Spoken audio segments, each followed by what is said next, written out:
নমস্কাৰ ছাত্ৰদেৱ স্বাগতম জনাইছোঁ আছাম টিচাৰ এডুকেশ্যনলৈ। মই যে আপোনাৰ মাজলৈ লৈ আছোঁ ক্লাছ 10ৰ ছায়েন্সৰ MCQ কুৱেশ্যন এনচাৰৰ লেচন 5ৰ MCQখিনি সকলোৱে ভালদৰে শুনি যাব আৰু যদি মোৰ চেনেলটো ছাবস্ক্ৰাইব কৰি থাকিব যাতে আগলৈ এনেকুৱা ধৰণৰ ভিডিঅ' পাই থাকে তাৰ আশা কৰি মই আজিৰ ভিডিঅ'টো আৰম্ভ কৰিছোঁ। কুৱেশ্যন নম্বৰ 1, আধুনিক পৰ্যায়বিধ তালিকাৰ ক্ষেত্ৰত তলৰ কোনটো উক্তি সত্য? অপশ্যন এ, আধুনিক পৰ্যায়বিধ তালিকাত মৌলসমূহৰ পৰমাণু ক্ৰমাংকৰ অধক্ৰমত সজ্জিত কৰা হৈছে।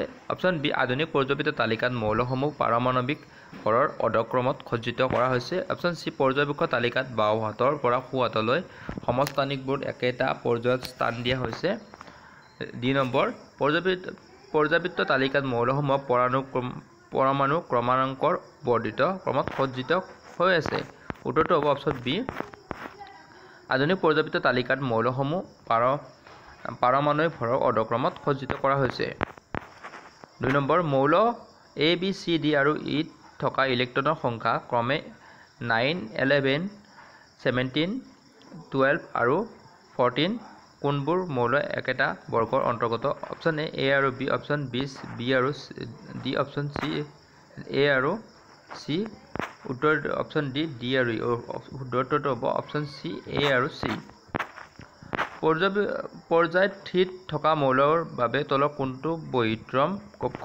Option A K hole, option B K hole, L hole, option C M hole, option D N hole. উত্তৰটো হ'ব অপশ্যন চি এম হোল। কোনো এটা মৌলৰ সমস্থানিকৰ বাবে তলৰ কোনটো বৈশিষ্ট্য হ'ব?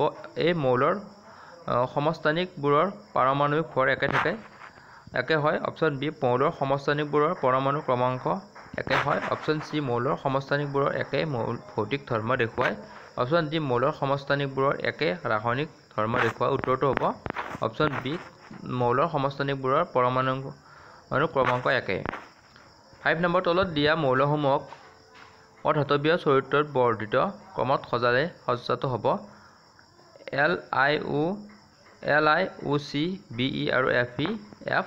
উত্তৰটো হ'ব অপশ্যন এ OFBEC, LI ব্ৰেকেটত দিয়া আছে বাকীখিনি F। ইয়াৰ উত্তৰটো হ'ব অপশ্যন বি LiBeCOF। 6 নম্বৰ, তলৰ কোনটো মৌলৰ ন্যূনতম সংখ্যাৰ যোজন ইলেক্ট্ৰন থাকিব? Option A Na, option B NaL, option C Si, option D P। উত্তৰটো হ'ব অপশ্যন এ Na। তলৰ কোনটো মৌলই আলমিক অক্সাইড গঠন কৰে? এ পৰমাণু ক্ৰমাংক 7 যুক্ত মৌলই, অপশ্যন বি পৰমাণু ক্ৰমাংক 3 যুক্ত মৌলই, অপশ্যন চি পৰমাণু 12 যুক্ত মৌলই, অপশ্যন ডি পৰমাণু ক্ৰমাংক 19 যুক্ত মৌলই। উত্তৰটো হ'ব অপশ্যন এ পৰমাণু ক্ৰমাংক 7 যুক্ত মৌলই। 8 নম্বৰ, পৰমাণু ক্ৰমাংক 17, 34, 36 আৰু 53 যুক্ত মৌলবোৰে আগুৰি থকা মৌলটোৰ পৰমাণুংক হৈছে A 18, B 52, option C 37, option D 35। উত্তৰটো হ'ব অপশ্যন ডি 35। 9 নম্বৰ, পৰ্যায়বৃত্ত তালিকাৰ পৰ্যায়বোৰত বাওঁফালৰ পৰা সোঁফাললৈ যাওঁতে ঘটা পৰিৱৰ্তনৰ প্ৰকৃতিৰ ওপৰত আগবঢ়াই তলৰ উক্তিসমূহ কোনটো উক্তিৰ শুদ্ধ নহয়? এই মৌলবোৰ কম ধাতৱধৰ্মী হৈ পৰে। অপশ্যন বি, যোজন ইলেক্ট্ৰনৰ সংখ্যা বাঢ়ে। চি, পৰমাণুবোৰে সিহঁতৰ যোজন ইলেক্ট্ৰনৰ অধিক সহজে এৰুৱায়।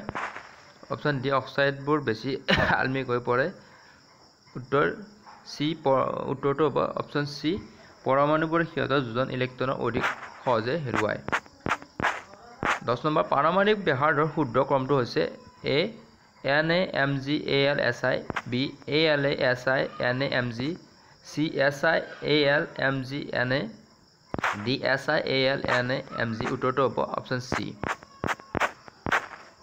10 নম্বৰ, 11 নম্বৰ হ'ব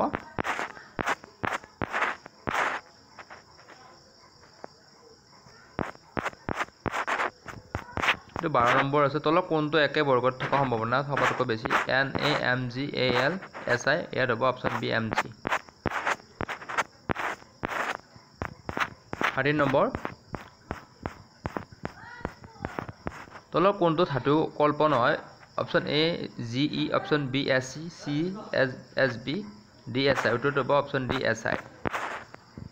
14 নম্বৰ, তলৰ কোনটো মৌলই মৌলৰ অষ্টম নীতি প্ৰযোজ্য হ'ব A oxygen, option B calcium, option C cobalt, option D sodium উত্তৰটো হ'ব অপশ্যন বি কেলছিয়াম। আজি পাৰ্টত ইমানখিনি আছিল।